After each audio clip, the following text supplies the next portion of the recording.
और संसदीय कार्य मंत्री किरण रिजिजू ने कहा कि राहुल पर सुप्रीम कोर्ट की टिप्पणी बेहद गंभीर है और कोर्ट की फटकार के बाद उन्हें इस तरह की सियासत बंद कर देनी चाहिए। अमेंडमेंट बिल, दो बिल को एक साथ मिलकर के चर्चा करने के लिए तय किया गया था और 2 दिन चर्चा करने के लिए सबने कहा कि स्पोर्ट्स का मामला है, हमारा देश के लिए जो खिलाड़ी हैं उनके लिए और खेल को आगे बढ़ाना सब चाहते हैं, खेल और खिलाड़ी के लिए महत्वपूर्ण बिल चर्चा करना था, लेकिन इसको भी डिस्टर्ब किया।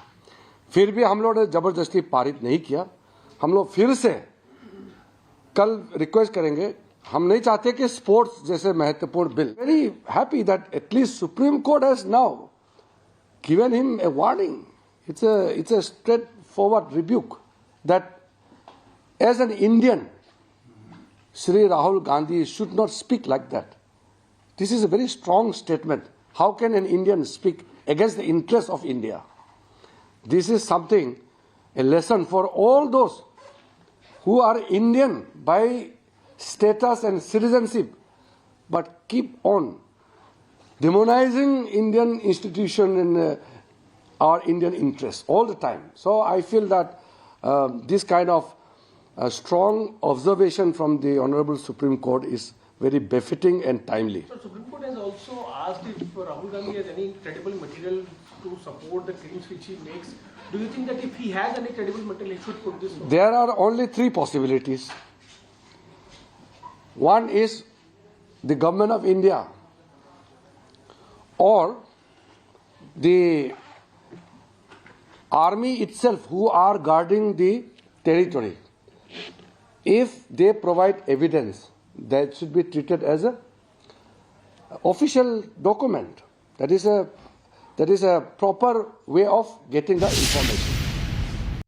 आज सुप्रीम कोर्ट में जो टिप्पणी की है, मैं उसको बहुत गंभीरता से लेता हूं। बार बार श्रीमान राहुल गांधी जी ने सार्वजनिक रूप से ये कहा कि चाइना ने देश के अंदर में आकर के जमीन कब्जा किया है, जबकि हमारा आर्मी, भारत सरकार, रक्षा मंत्रालय सबने कहा है कि सीमा विवाद है, लेकिन हमारा अंदर में आकर के कोई जमीन कब्जा नहीं किया है।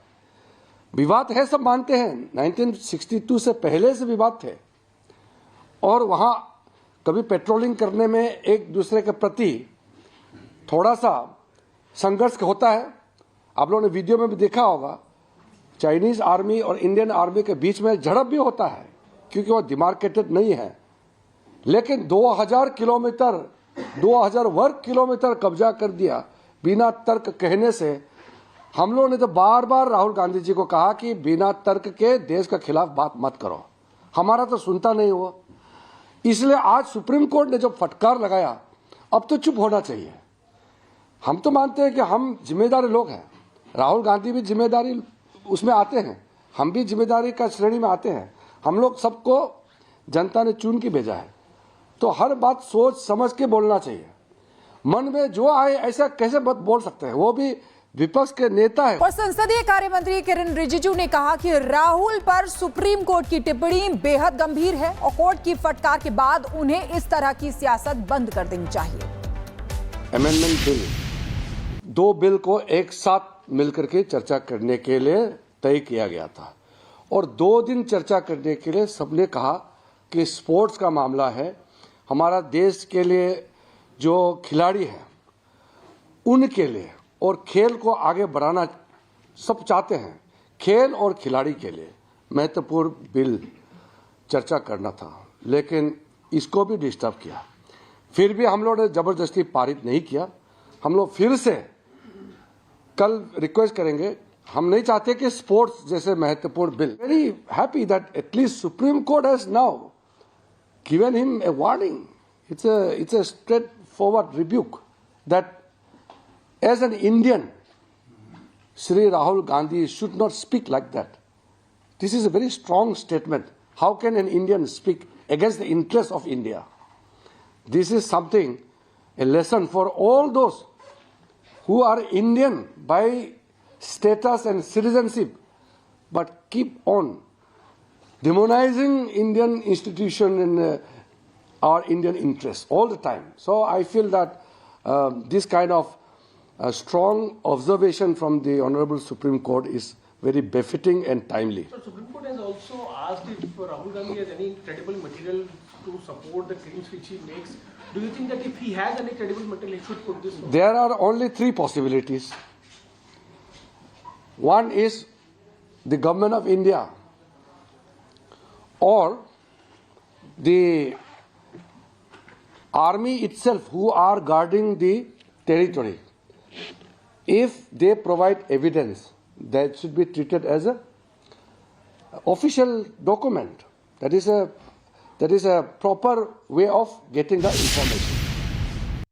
आज सुप्रीम कोर्ट में जो टिप्पणी की है मैं उसको बहुत गंभीरता से लेता हूं। बार बार श्रीमान राहुल गांधी जी ने सार्वजनिक रूप से ये कहा कि चाइना ने देश के अंदर में आकर के जमीन कब्जा किया है, जबकि हमारा आर्मी, भारत सरकार, रक्षा मंत्रालय सबने कहा है कि सीमा विवाद है, लेकिन हमारा अंदर में आकर के कोई जमीन कब्जा नहीं किया है।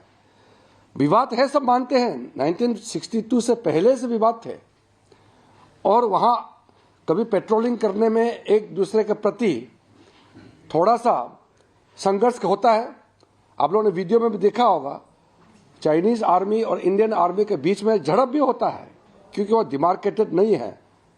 लेकिन 2000 किलोमीटर 2000 वर्ग किलोमीटर कब्जा कर दिया बिना तर्क कहने से हम लोगों ने तो बार बार राहुल गांधी जी को कहा कि बिना तर्क के देश के खिलाफ बात मत करो, हमारा तो सुनता नहीं हुआ।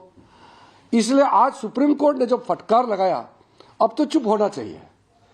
हम तो मानते हैं कि हम जिम्मेदार लोग हैं, राहुल गांधी भी जिम्मेदारी उसमें आते हैं, हम भी जिम्मेदारी का श्रेणी में आते हैं। हम लोग सबको जनता ने चुन के भेजा है, तो हर बात सोच समझ के बोलना चाहिए। मन में जो आए ऐसा कैसे मत बोल सकते हैं, वो भी विपक्ष के नेता है। और संसदीय कार्य मंत्री किरण रिजिजू ने कहा कि राहुल पर सुप्रीम कोर्ट की टिप्पणी बेहद गंभीर है और कोर्ट की फटकार के बाद उन्हें इस तरह की सियासत बंद कर देनी चाहिए। अमेंडमेंट बिल, दो बिल को एक साथ मिलकर के चर्चा करने के लिए तय किया गया था और 2 दिन चर्चा करने के लिए सबने कहा कि स्पोर्ट्स का मामला है, हमारा देश के लिए जो खिलाड़ी हैं उनके लिए और खेल को आगे बढ़ाना सब चाहते हैं, खेल और खिलाड़ी के लिए महत्वपूर्ण बिल चर्चा करना था, लेकिन इसको भी डिस्टर्ब किया। फिर भी हम लोग ने जबरदस्ती पारित नहीं किया। हम लोग फिर से कल रिक्वेस्ट करेंगे। हम नहीं चाहते कि स्पोर्ट्स जैसे महत्वपूर्ण bill. Very happy that at least supreme court has now given him a warning. It's a straightforward rebuke that as an Indian, Shri Rahul Gandhi should not speak like that. This is a very strong statement. How can an Indian speak against the interests of India? This is something, a lesson for all those who are Indian by status and citizenship, but keep on demonizing Indian institution and our Indian interests all the time. So I feel that this kind of strong observation from the Honorable Supreme Court is very befitting and timely. So Supreme Court has also asked if Rahul Gandhi has any credible material to support the claims which he makes. Do you think that if he has any credible material, he should put this forward? There are only three possibilities. One is the government of India or the army itself who are guarding the territory. If they provide evidence, that should be treated as a official document. That is a proper way of getting the information. आज supreme court में जो टिप्पणी की है मैं उसको बहुत गंभीरता से लेता हूं।